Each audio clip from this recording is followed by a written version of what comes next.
ناصر الحق بالحق والهدي إلى صراطك المستقيم صلى الله عليه وعلى آله وأصحابه حق قدره ومقداره العظيم اللهم نور بالكتاب بصري وأطلق بلساني واشرح بي صدري واستعمل به جسدي بحولك وقوتك فإنه لا حول ولا قوة إلا بك سبحانك لا علم لنا إلا ما علمتنا إنك أنت العليم الحكيم ولا حول ولا قوة إلا بالله العلي العظيم أما بعد.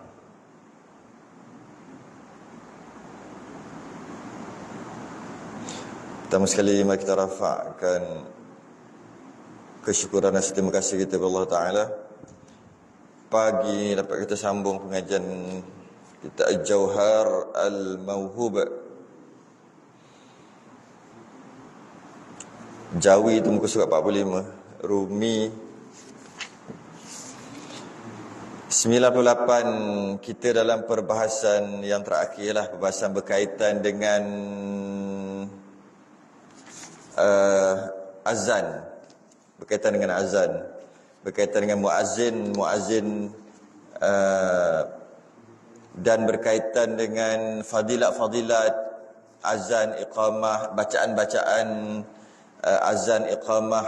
Lepas tu sedikit kisah Siti Zubaidah, kisah Siti Zubaidah. Lepas tu yang terakhir lah. Itu yang terakhir, kisah Siti Zubaidah. Masuk kita tiga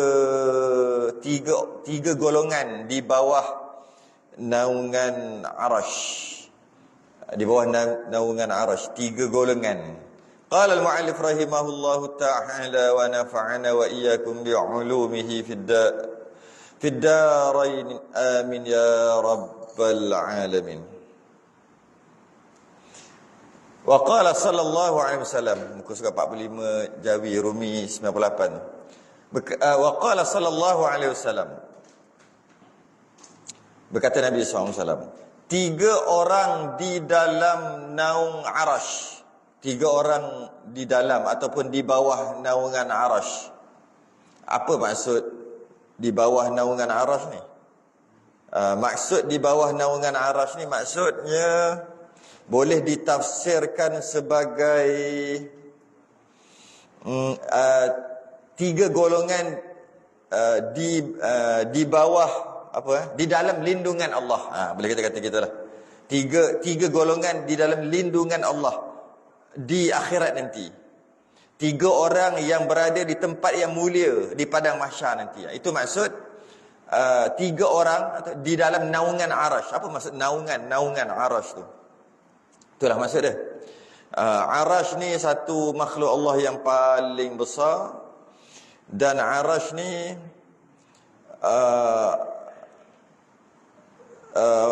yang mana pada hari kiamat nanti, semua pakat-pakat ada dekat naungan Arash tu nanti. Tapi bagi tiga golongan ni, ada setengah riwayat kata 7 golongan, dia di bawah naungan Arash ataupun dia di bawah lindungan Allah. Tiga golongan. Okey, siapa golongan tu? Salasatun fi dhillil arshi yauma la dhilla illa dhilluhu. Tiga golongan di bawah naungan Arash pada hari yang tiada bayang melainkan dengan bayang Arash saja. Siapa? Yang pertama, imamun adilun wa muadzinun hafizun wa qari'ul Qur'an yaqra'u fi kulli lailatin mi'ati ayatin. Tiga golongan. Pertama, imam yang adil. Kedua, tukang bank yang memelihara banknya. Yang ketiga, orang membaca Al-Quran pada tiap malam 200. Banyak tu. 200 ayat. 200 ayat. Golongan yang pertama, imam yang adil. Apa maksud imam yang adil? Maksud imam yang adil bukan imam semayang tu. Tapi sebenarnya termasuk imam yang sembahyang. Secara umumnya maksud imam yang adil ni adalah ketua negara, presiden, gubernur, ketua daerah, ketua pejabat, penghulu, termasuklah ketua rumah tangga. Termasuklah ketua rumah tangga. Kalau dekat sekolah, ketua pelajar. Ketua dan ianya adil. Bila ketua tu adil, dia bertindak adil pada orang yang dia pimpin, pada rakyat dia, maka dia mendapat lindungan Allah di hari kiamat nanti. Itu maksud 3 golongan. Tapi perbahasan kita bukan tu. Perbahasan kita bukan tentang imam. Perbahasan kita tentang yang nombor 2. Jadi kita tak panjanglah bab tu. Yang nombor 2 adalah yang terima naungan Arash ni adalah tukang bank yang memeliharakan bank. Macam mana tu? Orang muazzin, dia bukan sekadar azan, tapi dia memelihara azan dia tu. Dari segi sebutan dia tu betul, dan pada waktu yang tepat, dia pelihara pada waktu yang tepat. Maksudnya bukan dia azan lebih awal ataupun dia buat lebih kurang. Buat lebih kurang. Tak bersungguh-sungguh untuk tengok waktu. Sebab tu kalau kita tengok, boleh kata setiap tahun kita dengar, pasti ada ketika bulan Ramadan, pasti ada cerita, masuk surat khabar, kadang-kadang dengar satu tempat tu di azan awal, azan buka puasa. Padahal azan buka puasa tu penting tu. Dia azan seminit, 2 minit, 3 minit lebih awal. Maka jadi kecoh, buat pengumuman siapa yang puasa pada hari itu kena qada.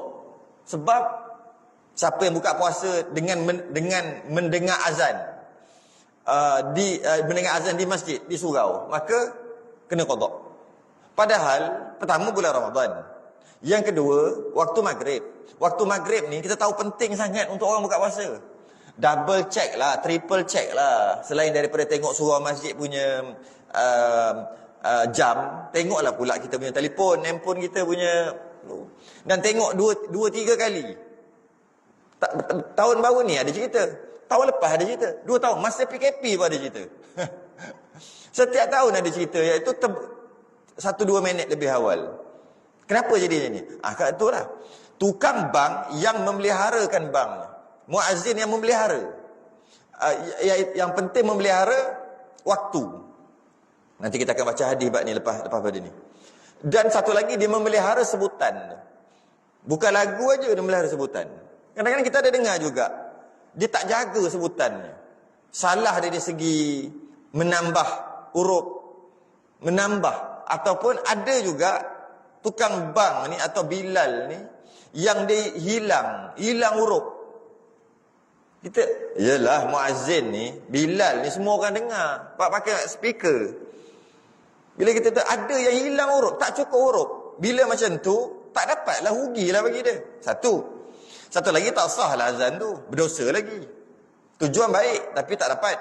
Ada 2 perkara yang penting. Yang maksud tukang bank yang memelihara banknya, ada 2 perkara yang penting. Yang pertama, dia tak jaga waktu sungguh-sungguh, buat lebih kurang, menyebabkan dia azan terlebih awal. Kalau azan terlebih lambat, tak apa, lambat sikit, 5 minit baru azan, 10 minit baru azan, tak apa. Yang tak nak terlebih awal, itu tak dijaga. Yang kedua, tak dijaga sebutan huruf tu, ada yang tertinggal huruf-huruf. Yang ketiga, orang yang membaca Quran pada tiap-tiap malam 200 ayat. Ni keterangan dia sikit. Kata Syekh Abdul Qadir Al-Jilani, sunat bahawa jangan tidur hingga dibaca 300 ayat. Ada kita buat gini. Sunat bahawa jangan tidur hingga dibaca 300 ayat Quran, supaya masuk ia di dalam perhimpunan orang yang abidin. 300 ayat sebelum tidur. Dia gini, jika ada suruhan memperbanyakkan bacaan, maka dobek dia adalah 300. Apa kalau contohnya, banyakkan baca Quran, maknanya 300 ayat. Banyakkan berzikir, 300 ayat. Banyakkan selawat, 300 ayat. 300 selawat. Bila sebut banyak tu 300. Apa-apa kalau kita tengok dalam hadis Nabi kata banyakkan baca Quran pada hari Jumaat contohnya. Maknanya 300 ayat ke atas. Bukan banyak tu banyak gitu, tidak. 300. Kalau kata banyakkan berzikir subhanallah pada hari sekian, mana 300 kali ke atas. Banyakkan baca Quran sebelum tidur, makna 300 ayat ke atas. Begitulah. Banyakkan selawat, banyakkan zikir. Sebab tu solat sunat tasbih kalau kita kira ada 4 rakaat, satu rakaat 75 kali tasbih. Subhanallah, alhamdulillah, wala ilaha illallah, wallahu akbar. Tentang kita ni tak tahulah berapa bila kali tak akhir solat sunat tasbih. Solat sunat tasbih ni kena selalu kan. Satu rakaat 75 kali tasbih. Subhanallah 75 kali. 2 rakaat 150. Dia disunatkan buat 4 rakaat. 4 rakaat 300. 2 rakaat 150. 4 rakaat 300. Sebab tu solat sunat tasbih tu nama solat sunat tasbih. Sebab ada 300 tasbih. Sedangkan solat sunat yang lain ada tasbih juga. Subhana rabbil a'la, subhana rabbil azim, subhana rabbil a'la. Berapa kali kalau 4 rakaat tu? Subhana rabbil azim wa bihamdih ada 3 kali. Masa sujud subhana rabbil a'la 3 kali. Sujud yang kedua 3 kali. Baru 9. 2 rakaat baru 18 kali. 4 rakaat baru 36 kali. Kalau nak kira 4 rakaat dalam solat sunat yang biasa 4 rakaat ada juga tasbih 36 kali. 36 kali tu banyak lah. Tapi tetap tidak dinamakan dia solat sunat tasbih. Dia nama solat hajat, solat duha, solat lain. Kenapa? Kenapa tak nama solat sunat tasbih sedangkan ada banyak tasbih tu? 36. Tak dikira banyak tasbih, tak dikira solat sunat tasbih kalau tak lebih 300. Kerana bila kata 300 ke atas itu barulah banyak. Dalam masalah bacaan. Macam tu juga jika ada suruhan banyakkan zikir pada waktu tertentu 300 ke atas. Daripada lepas subuh sehingga ke duha disunatkan kita untuk banyak berzikir. La ilaha illallah. Daripada lepas sembahyang subuh sampai waktu isyraq atau sampai waktu duha. Berapa banyak tu? Kita pun ada subhanallah alhamdulillah Allahu akbar lepas sembahyang. Itu baru 3. Baru 99 kali tambah 100 kali. Kenapa tak dapat juga fadilat memperbanyakkan zikir selepas main subuh sehingga kepada waktu duha? Tak dikira banyak. Sebab apa? Baru 100 kali. Habis banyak zikir 300 kali. Jika ada suruhan banyakkan selawat, contohnya siang dan malam Jumaat. Siang Jumaat dan malam Jumaat disunatkan untuk banyak selawat, maka 300 kali ke atas. Suruhan memperbanyakkan baca Quran macam ni. Banyakkan baca Quran sebelum tidur, maka 300 ayat. Sebab tu Syekh Abdul Qadir Jilani mengatakan sunat bahawa jangan tidur hingga dibaca 300 ayat pada bulan Ramadan. Kita disunatkan banyak baca Quran kan bulan Ramadan? Sama juga, setiap malam 300 ayat ke atas. Baru nama banyak. Kalau kita baca 280 ayat satu hari, satu malam, tak kira banyak. Nak dapat fadilat banyak tu. Sebab banyak tu kan subjektif. Ada orang kata banyak tu 3. 3, ada orang kata 2 dah banyak. 1 yang sikit. Ada orang kata 10, ada orang kata 100. Berapa sebenarnya dari sudut bacaan? 300. Dari sudut bacaan. Jadi kata Syekh Abdul Qadir Jilani, sunat bahawa jangan tidur sehingga dibaca 300 ayat. Supaya masuk ia dalam perhimpunan orang yang abidin. Orang yang beramal. Orang yang abid. Kalau kurang daripada 300, tak nama orang abid. Nama orang biasa. Dan tiada disuratkan dia, dan tiada ditulis bagi dia, daripada orang yang ghafilin. Tak dinamakan orang ni orang lalai. Kita ni lalai. Macam mana tak nak bagi orang lalai? Dari sudut mengingati Allah. Macam mana tak nak bagi orang lalai? Kita ni lupa Allah. Biasa lupa. Yang kita ingat Tuhan, ingat Allah. Macam mana kita nak terkeluar daripada golongan yang lupa pada Allah? Yang ghaflah, yang ghafilin, orang-orang yang lalai. Macam mana nak keluar? Banyakkan ingat Allah. Apa maksud ingat? Zikir. Apa maksud zikir? Zikir sunat, iaitu baca Quran, zikir. Berapa banyak? Sebab banyakkan ingat Allah. 300. Syekh Abdul Qadir Jilani, ketua para wali, dia kata 300 kali. Okay? Maka membaca kadar 1000 ayat. Allah hai. Tadi 300 ayat. Dia kata, maka membaca kadar 1000 ayat Quran sebelum tidur, niscaya adalah terlebih aula, lagi baik. Macam mana kita nak buat ni? Boleh buat ke tidak? 300 tu pun rasa banyak. Terlebih aula, terlebih bagus. Dan iaitu daripada 3 surah, Tabarakallazi biyadihil mulku wa huwa ala kulli syai'in qadir. Sebelum tidur. Apa maksud sebelum tidur? Daripada selepas Isyak sampai ke tidur lah. Itulah maksud sebelum tidur. Dimasukkan sebelum tidur adalah habis main Isyak sehingga tidur. Baca Tabarakallazi biyadihil mulku wa huwa ala kulli syai'in qadir. Sini ada baca kan? Ada baca? Kenapa suruh baca tu? Cukup ke? Tak cukup. Itu permulaan. Yalah, daripada tak ada langsung. Dia kata hingga akhir. Kalau hingga akhir, kalau kita tengok surah ni, Tabarakallazi biyadihil mulku wa huwa ala kulli syai'in qadir. Surah Al-Mulk ni baru berapa ayat aja? Baru 30 ayat. Baru 30 ayat. Dan dia kata apa? Hingga akhir Al-Quran. Nak 1000 ayat. Lepas tu baca surah Nun. Wal qalami wa ma yasturun. Kemudian habis baca tu, berapa ayat tu? 52 ayat. Sambung lagi surah Al-Haqqah Mal-Haqqah. Sambung lagi. Berapa ayat pula tu? 44 ayat. Lepas tu sambung surah Nuh. Sambung sampai bila dia sampai habis? Banyak mana dia kata? Sehingga akhir Quran. Sampai qul a'udzu birabbin nas. Direct baca, baru tidur. Boleh buat ke tak tahu? Memang tak boleh. Surah Tabarak pun baca tu pun mujur lah. Ada juga program baca. Kalau tidak, tak baca lah. Tak apalah, bacalah mana. Tapi nak bagi tahu, yang terbaik baca Tabarakallazi sampai qul a'udzu birabbin nas. Okey. Itu yang terbaik. Yang sekurang-kurang terbaik 300 ayat. Sekurang-kurang terbaik. Kalau nak jadi wali, lebih 1000 ayat. Nak jadi wali. Buat hari-hari itu jadi wali ya. Okey. Dan jika tiada mengetahui akan dia.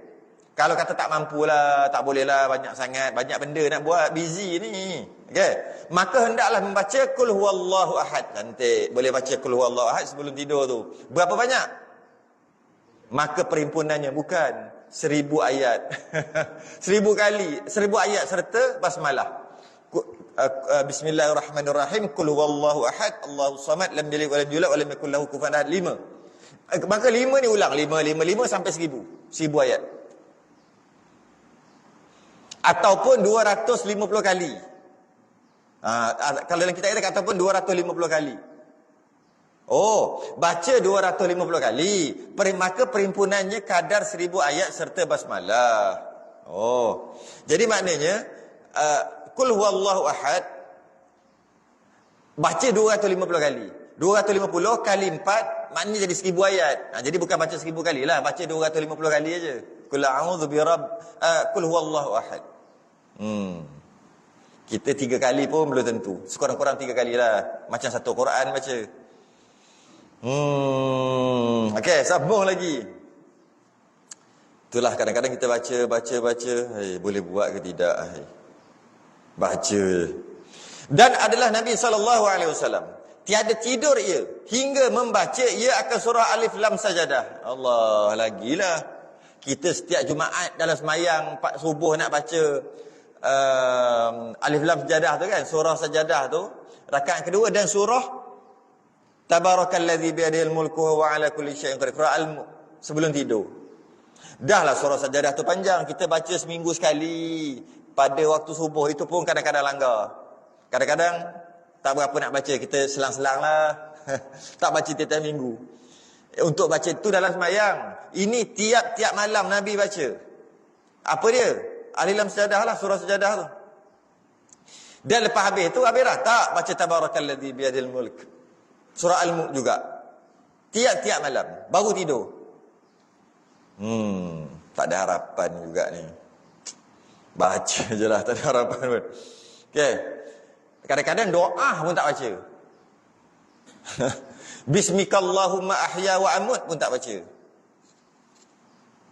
Padahal doa nak tidur tu pun tak baca. Alhamdulillahillazi ahyana ba'da ma amatana wa ilaihin nusyur, bangun tidur pun tak baca. Macam mana nak baca dengan beribu-ribu ayat macam ni? Kita ni sibuk sungguh. Sibuk kerja, penat kerja. Tak kaya-kaya pun. Kata sibuk sangat kerja. Lainlah, kaya jutawan, okey lah, dapat dunia. Ini tak kaya pun. Entahlah kita ni. Bangun pagi-pagi lagi kerja lah. Sampai tak sempat nak baca semua ni. Nabi, ketua keluarga, ketua negara sempat baca. Sambung lagi. Dan lagi katanya, sayugia tu semoleknya, sebaiknya, sepatutnya, atas muazzin memeliharakan daripada tersalah pada 2 kalimah syahadah. Dia pesan. Sepatutnya tukang azan ni, Bilal ni, muazzin ni, jaga-jaga dekat apabila menyebut 2 kalimah syahadah. Jaga-jaga menyebut. Sebab tu pada 2 kalimah syahadah ni disunat untuk ulang. Dia panggil tarji'. Kadang-kadang kita azan berapa lama dah, sebut tarji' pun tak tahu benda. Tarji' ni dia ulang balik. Allahu akbar, Allahu akbar, Allahu akbar, Allahu akbar. Lepas tu disebut perlahan-perlahan. Dia je dengar. Asyhadu an la ilaha illallah, asyhadu an la ilaha illallah, asyhadu anna Muhammadar Rasulullah, asyhadu anna Muhammadar Rasulullah. Lepas tu barulah kuat-kuat. Asyhadu an la ilaha illallah. Sebab kita tengok kadang-kadang perasan ada orang macam ni. Asyhadu an la ilaha illallah, asyhadu an la ilaha illallah. Lepas tu dia buat asyhadu an la ilaha illallah. Lepas tu baca 2 kali, asyhadu anna Muhammadar Rasulullah, asyhadu anna Muhammadar Rasulullah, asyhadu anna Muhammadar Rasulullah. Bukan gitu. Tarjih bukan gitu. Dia baca habis dulu. Asyhadu an la, masa Allahu akbar, Allahu akbar, Allahu akbar, Allahu akbar. Betul? Perlahan-lahan untuk dia seorang dengar. Asyhadu an la ilaha illallah, asyhadu an la ilaha illallah, asyhadu anna Muhammadar Rasulullah, asyhadu anna Muhammadar Rasulullah. Baru asyhadu an la ilaha illallah. Lepas tu bila Allahu akbar, Allahu akbar, Allahu akbar, Allahu akbar, dia diam kejap. Orang bila buat macam tadi tu, buat tarjih tadi tu, disunatkan jaga tadi tu, 2 kalimah syahadah tadi, sebelum sebut 2 kalimah syahadah, orang akan tertanya-tanya, azan dah habis ke? Kenapa? Mana tak lama sikit, sebab dia agak lama sikit kan? Kenapa tak sambung? Tak jadi ke? Salah ke? Jadi orang ternanti-nanti. Tiba-tiba asyhadu an la, lepas tu baru. Ada. Dia sebagai nak bagi orang tertanya-tanya. Orang kalau tidak bunyi azan gitu aja. Sebab tu ada kat situ, dan agak beberapa saat juga kat situ. Jaga di situ. Yang pertama jaga. Istilah dipanggil tarji', jaga. Dan dikata jaga juga daripada sebutan 2 kalimah syahadah. Saya pernah dengar yang ini. Berlaku kat Kuantan saya dengar azan. 2 tempat. Dia tak jaga. Memang lari. Saya tak ingat apa yang dia salah. Dia tertinggal huruf. Padahal simple je. Asyhadu an la ilaha illallah dengan asyhadu anna Muhammadar Rasulullah. Simple aja. Dan memang kita mengucap 2 kalimah syahadah selalu dalam sembahyang ada. Tapi bila azan, bila qamat, dekat situ jadi salah. Saya tak ingat dia tinggal kat mana. Tak ingat kat mana dia hilang. Kat mana yang dia hilang. Shin ke, dal ke. Saya tak ingat. Tapi memang dengar, sah bunyi pelik. Dengar balik, hilang satu huruf. Hilang. Kenapa? Dia buat lebih kurang macam Allah. Kita nak buat lagu kan. Jadi dia buat lebih kurang macam tu. Tak patut. Dia jaga. Dia kata memelihara daripada tersalah 2 kalimah syahadah. Yang pertama. Yang kedua, jangan bertukar. Asyhadu anna Muhammadar Rasulullah dulu, wa asyhadu an la ilaha illallah. Jangan bertukar. Tu yang pertama. Yang kedua, huruf tu. Sebab tu tarjih dulu. Asyhadu an la ilaha illallah, asyhadu an la ilaha illallah, asyhadu anna Muhammadar Rasulullah, asyhadu anna Muhammadar Rasulullah, baru yang kuat. Dia pesan kat sini. Sayugia, sebaiknya, semoleknya. Satu. Kemudian dan mengetahui dengan waktu. Tahu masuk waktu baru azan. Jangan main bantai aja. Maka jangan bang melainkan kemudian, yakni selepas daripada masuk waktu. Yang sebut tadilah, jaga sungguh-sungguh. Tak sah azan sebelum masuk waktu. Cek, kalau boleh 3 kali cek. 3. Tengok kalender. Tengok jam masjid, tengok telefon. Application. 3, baru azan. Okey.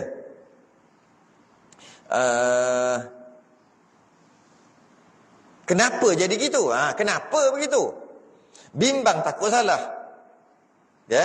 Sebab ada sabda Nabi SAW, al-imamu dhamin wal muadzinu mu'taman. Allahumma arsyidil a'immah waghfir lil muadzin. Waghfir lil muadzinin.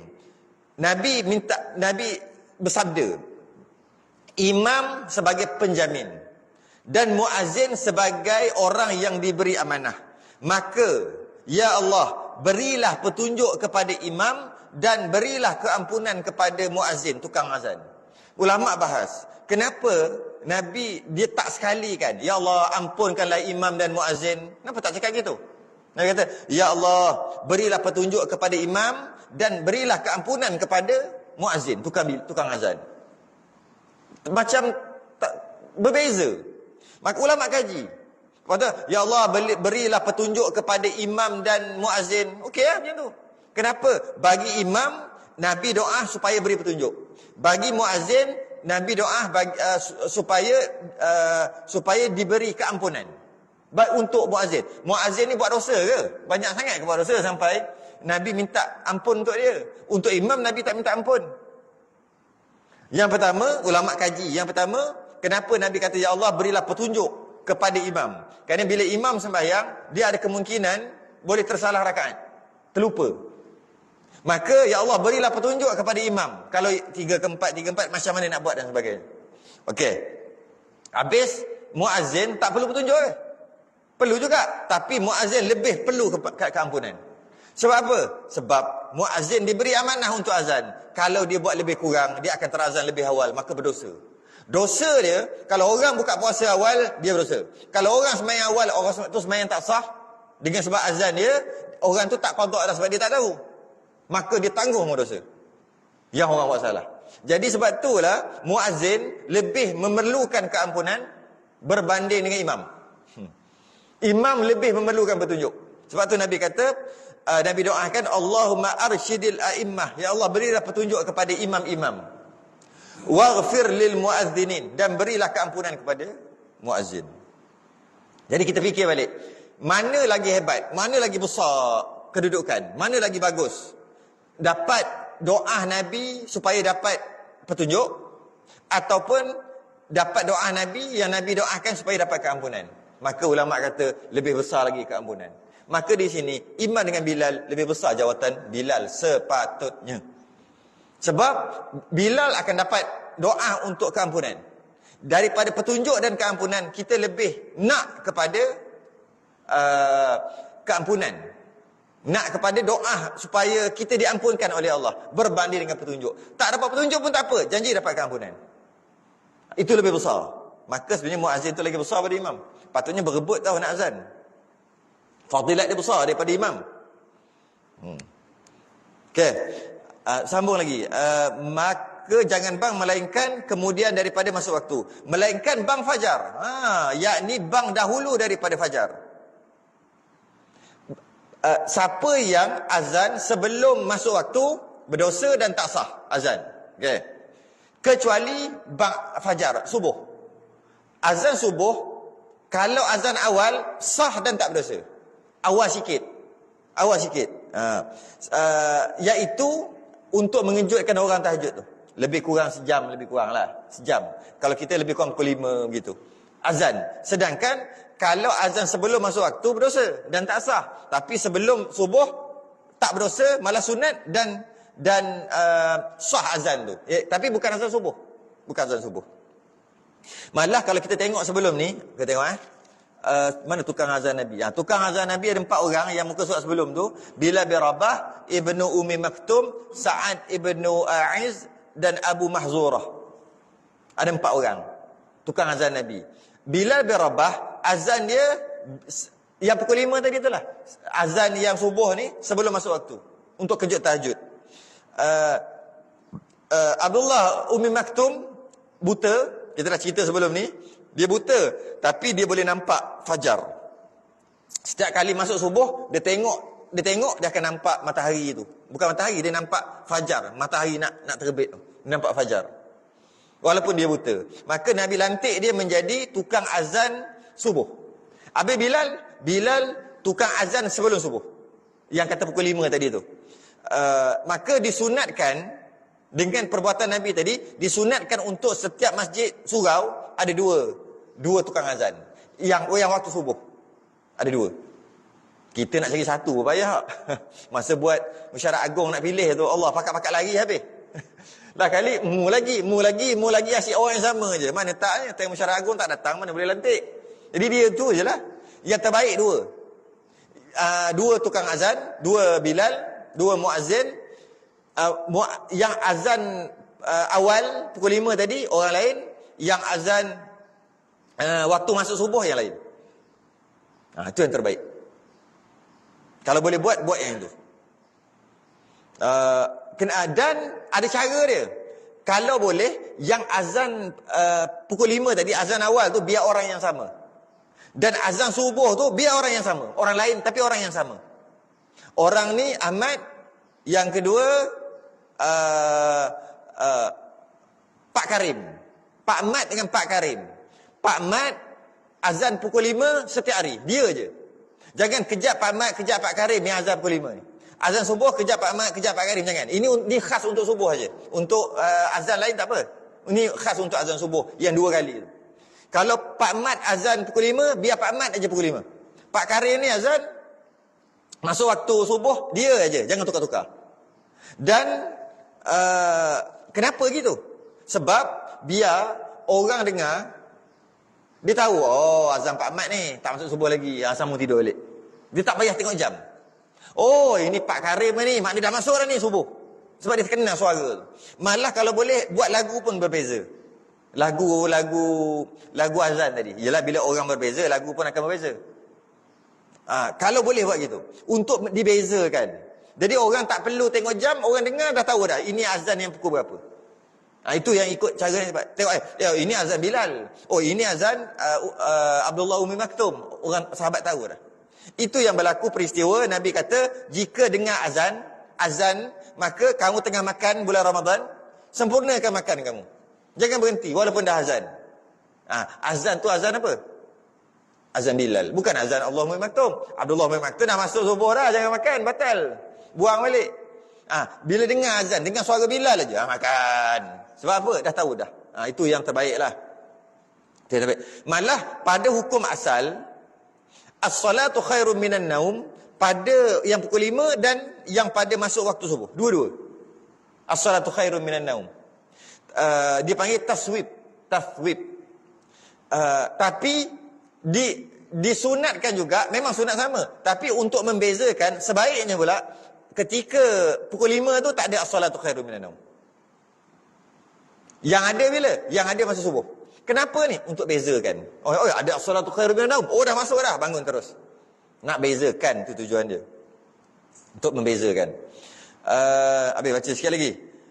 Melainkan bang fajar, yakni bang dahulu daripada fajar, dan mengkira-kirakan dengan bang itu bagi Allah.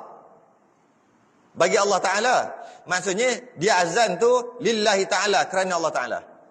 Bukan kerana nak benda lain. Okey? Jangan mengambil upah. Jangan mengambil upah. Kalau boleh, jangan mengambil upah. Maksudnya, azan, tapi jangan ambil gaji. Ini adalah bagi yang orang lakukan secara sukarela ni. Tapi bagi dia mengkhususkan hidup dia hanya untuk azan. Dia tak kerja pun yang lain. Yang ni boleh ambil gaji. Boleh tu bukan kata haram ambil gaji. Sebaiknya untuk dapat fadilat yang besar, jangan ambil gaji, jangan ambil upah. Bagi orang yang dia ada kerja tapi dia azan. Tapi bagi orang yang kerja aku tak ada, memang kerja aku kat masjid ni iaitu tukang azan. Yang itu boleh ambil. Kalau dia nak hidup macam mana? Tu boleh ambil upah. Jadi kalau dia kerja, tapi kerja dia tu pukul 9 sampai pukul 5 petang. Jadi dia azan subuh, dia azan maghrib, dia azan isyak. Zuhur dengan asar kalau yang azan. Maka yang macam ni dia kerja ni, jangan ambil upah. untuk dapat fadilat yang besar. Kan Allah Ta'ala. Tapi kalau memang dia kerja Bilal, dia nak makan apa, tak ambil upah, maka tak ada masalah ambil upah. Dan berhadap kiblat dengan mukanya. Masa azan tu sunat menghadap kiblat. Biasa ni kita buat tak? Sunat menghadap kiblat. Jangan menghadap ke belakang makmum, menghadap ke kiblat. Yang menghadap kiblat muka dan dada. Okey, muka dan dada menghadap kiblat. Ini menarik. Pada takbir dan 2 kalimah syahadah, menghadap mukanya termasuk dada pada takbir. Allahu Akbar, Allahu Akbar, Allahu Akbar, Allahu Akbar, menghadap muka dan dada menghadap kiblat. Dan 2 kalimah syahadah pun menghadap kiblat. Asyhadu an la ilaha illallah, muka menghadap kiblat, dada menghadap kiblat. Asyhadu anna Muhammadar Rasulullah, muka menghadap kiblat, dada menghadap kiblat. Dan berpaling dengan mukanya, muka dia berpaling ke kanan dan ke kiri pada kata hayya 'alas salah dan hayya 'alal falah. Ini jarang dah orang buat. Dia panggil berpaling ketika hayya 'alatain, dia panggil hayya 'alatain. 2 kali hayya 'alas salah, hayya 'alas salah, hayya 'alal falah, hayya 'alal falah. Yang berpaling hanya muka, dia tulis itu, muka, bukan dada. Dada tetap menghadap kiblat, muka je berpaling ketika sebut hayya 'alas salah dan hayya 'alal falah. Dada tak berubah, kaki juga, kedudukan kaki itu tak berubah, duduk macam tu juga menghadap kiblat. Tapi itulah, kadang kalau azan pakai mikrofon yang stand macam mana stand? Yang sana. Yang macam ni lah, macam ni masalah sikit lah. Ataupun yang jenis stand pun masalah juga. Dia kalau yang pakai macam ni tak ada masalah. Masalah dia macam mana nak amal ni? Sebab bila pusing mic tu sini, jadi bunyi hayya 'alas salah. Masa pusing hayya 'alas salah, dia tak bunyi lah sebab mic kat sini. Macam mana? Nak kena tarik kot. Gitu. Kalau ada stand, tarik sekali dengan stand. Hayya 'alas salah, stand kot. Macam penyanyi rock gitu. Kalau pakai yang ini tak apalah. Dia ikut yang pakai tu. Kalau yang berdiri tu dia tak boleh buatlah, senang cerita. Tak boleh pakailah, tak boleh buatlah sunat ni, sunat berpaling. Kalau dia buat juga tak dengar. Dia akan bunyi slow je. Kenapa pula bunyi jauh aja ni? Sebab dia berpaling. Dan stand tu melekat. Jadi macam mana cara nak berpaling? Kita tengok macam-macam cara orang berpaling. Ada 3 cara untuk berpaling. 3 kaifiat, 3 cara. Yang pertama caranya adalah berpaling dulu, baru hayya 'alas salah, hayya 'alal falah. Bukan hayya 'alas salah. Bukan. Tapi kita tengok ada orang yang buat macam tu. Hayya 'alal falah. Bukan. Dia konon-konon macam nak berkata hayya 'alas salah, seolah-olah macam itulah, lepas tu dia tolak sini. Bukan gitu. Caranya adalah berpaling ke kanan dulu. Berpaling ke kanan dulu, lepas tu baru hayya 'alas salah. Hayya salah tu ketika berpaling kanan. Jadi kalau stand macam ni bolehlah juga. Cuma gerak siap-siap, ambil mic dekat situ, betul hayya 'alas salah. Bolehlah juga sebenarnya. Okey. Dada tetap menghadap kiblat, kaki tetap menghadap kiblat, kepala je yang berpusing. Pusing dulu baru hayya 'alas salah. Dia teleng sikit. Dia tak boleh nak teran sangat. Okey, hayya 'alas salah. Kemudian kekal dengan kedudukan tu, hayya 'alas salah, jangan ke depan. Lepas tu sekali lagi, hayya 'alas salah, gitu je. Lepas tu baru ke depan. Lepas ke depan, tadi ke kanan, lepas tu ke kiri pula. Ke kanan dulu, saya ke kiri pula. Hayya 'alas salah sini. Paling siap, hayya 'alas salah. Jangan tu. Hayya 'alas salah 2 kali. Lepas tu ke depan. Lepas tu ke kiri pula. Hayya 'alal falah. Jangan ke depan. Hayya 'alal falah 2 kali. Lepas tu baru ke depan. Okey, tu cara pertama. Cara kedua, pergi ke kanan, tetap juga pergi dulu. Tak ada cara yang hayya 'alas salah. Tak ada cara tu. Dia mesti pergi dulu. Pergi. Lepas tu hayya 'alas salah. Pergi depan. Lepas tu pergi balik. Hayya 'alas salah. Pergi depan. Lepas tu pergi balik. Hayya 'alal falah. Pergi depan. Tu pergi balik, hayya 'alal falah, itu ada. Yang tak ada, gitu gerak sambil-sambil tu tak ada. Dia mesti pergi dulu. Pergi dulu baru. Cuma adakah pergi kekal di situ?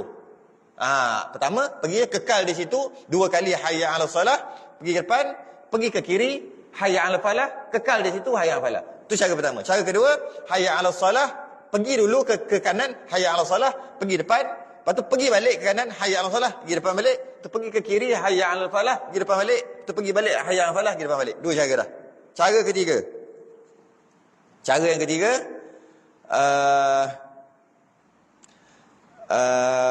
pergi ke kanan, hayya 'alas salah. Okey? Habis sekali, pergi depan. Lepas tu hayya 'alas salah sekali lagi, masih bila? Pergi kiri. Hayya 'alas salah. Lepas tu pergi depan. Lepas tu pergi kanan, hayya 'alal falah. Pergi depan. Lepas tu pergi kiri, hayya 'alal falah. Itu ada.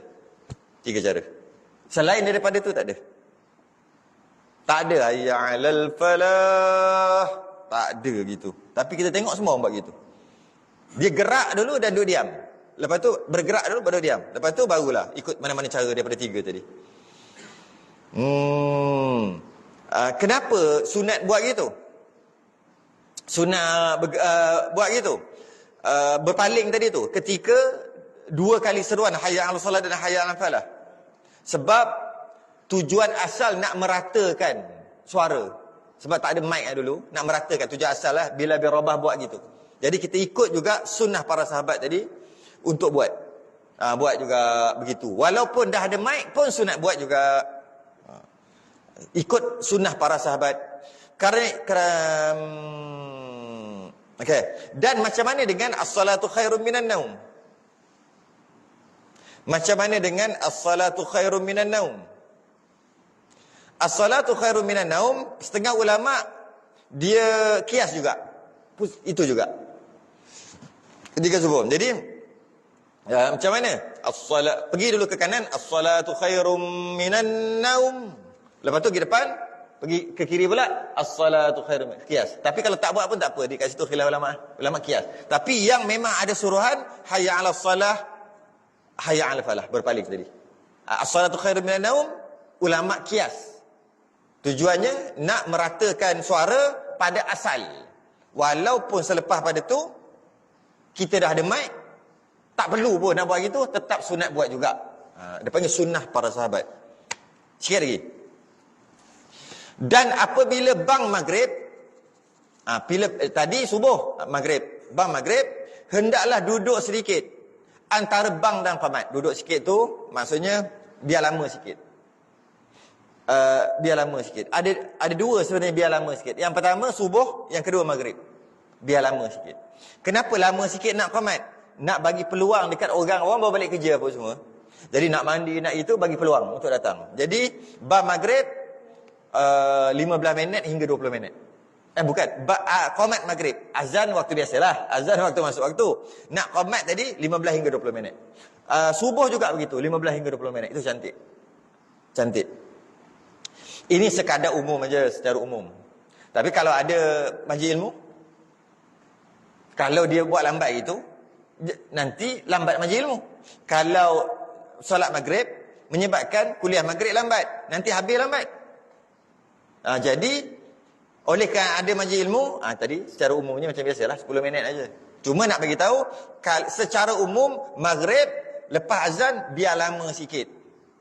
Biar orang yang dekat rumah tu bila kata marilah sembahyang hayya 'alas solah, mari pakar-pakar sembahyang maghrib. Itu kan tujuan hayya 'alas solah tu. Orang duduk kat rumah tu biar ada sempat mandi, kalau dia tengah makan sempat makan dulu, bawa balik kerja apa sebagainya, bagilah masa. Jangan marilah sembahyang, baru lepas habis tu 2-3 minit terus qamat. Panggil orang sembahyang. Lepas tu qamat cepat-cepat. Panggil ke tak sebenarnya ni?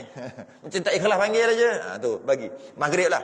Maghrib nombor 1 bagi lama sikit. Subuh nombor 2 bagi lama sikit. Nak bagi orang bangun tidur sebagainya. Yang lain tak kisahlah, 5-10 minit boleh lah. Zuhur, Asar, Isyak tu lebih kurang. Ya. Dan makruh bang bagi orang junub. Ini biasa muazzin yang duduk dalam kawasan masjid lah kot, duduk quarters. Duduk berjunub, Allah. Tapi masuk masjid haram berjunub. Macam mana? Macam mana contoh nak buat? Surau lah. Surau tak apa. Surau lah. Dia duduk dalam quarters atau duduk dekat-dekat dengan surau. Sebab kalau masjid junub kan tak boleh masuk. Nak azan macam mana? Jadi contohnya mungkin surau lah. Duduk junub, tiba-tiba Allah dah masuk subuh. Mana sempat mandi? Masuk dulu surau, azan dulu. Lepas tu balik mandi wajib. Hukumnya makruh. Tapi sah lah azan. Hukum makruh. Cuma kalau masjid tu tak erti nak buat contoh macam mana tu. Macam mana nak bagi contoh? Dia masuk, dia pergi kat depan, buka tingkap, ambil kejap, ambil mic kejap. Baklah saja nak azan kat luar. Bagi nampak semangat sikit. Ambil, buka switch. Dia bagi, semangat apa macam tu kot kalau di masjid. Sebab dia tak boleh masuk. Masjid tak boleh masuk kawasan masjid. Dia boleh masuk di luar-luar tak apa. Macam tu lah kot contoh. Kalau tidak macam mana dalam kitab kita ada. Makruh azan bagi orang junub. Makruh. Jadi itulah kot contoh dia. Dan orang berhadas. Tak ada wuduk pun, bukan hadas besar aja makruh, hadas kecil pun makruh. Jadi ambil wuduk dululah sebelum azan. Kalau tidak makruh. Habis. Wallahu a'lam. Habis dah. Bab azan dah clear. Banyak kali juga bab azan. Masuk kita bab yang ke-9 pada menyatakan kelebihan sembahyang berjemaah pula. Sikit je kelebihan sembahyang Jumaat. Satu. Sikit je. Kelebihan sembahyang Jumaat sikit, lepas tu masuk apa ni?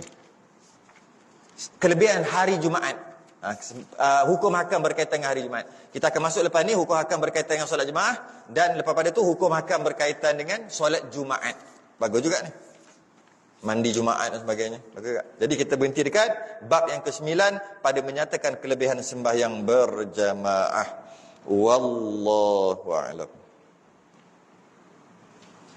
Tunggu dulu.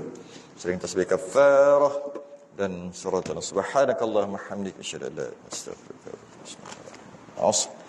Innal ladzina tawassaw bil haqqi wa tawassaw. Assalamu alaikum warahmatullahi